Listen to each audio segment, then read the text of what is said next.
Nepečená torta patrí medzi stálice slovenských domácností a má množstvo variantov, ale ako zaistiť, aby bola pevná a nerúcala sa? Na náplň potrebujeme 150 g kyslej smotany, 500 g polotučného tvarohu, 50 g práškového cukru, balíček vanilinového cukru Dr. Edgar, nastrúhanú kôru a šťavu z chemicky neošetreného citróna, balíček želatínového stužovača Dr. Edgar, 100 ml vlažnej vody a čerešňový kompót bez kôstok. Na korpus použijeme jedno balenie maslových sušienok. Potrebujeme tortovú formu, 2 misy, metličku a sitko.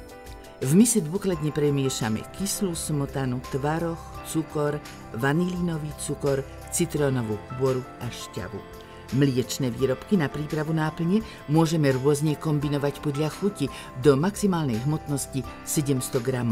Napríklad 250 ml ušľahanej smotany, 200 g kyslej smotany a 150 g bieleho jogurtu.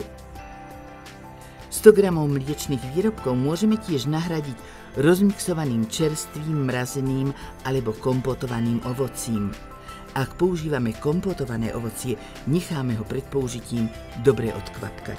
Čerstvé ovocie nakrájané na malé kúsky zamiešame do zmesi. Do druhej misy nasypeme želatínový stužovač, zalejeme vlažnou vodou a metličkou intenzívne miešame asi pol minúty.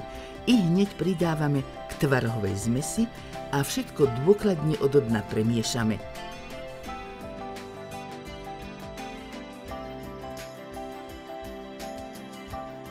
Naliejeme do tortovej formy vyloženej maslovými sušienkami a uhladíme.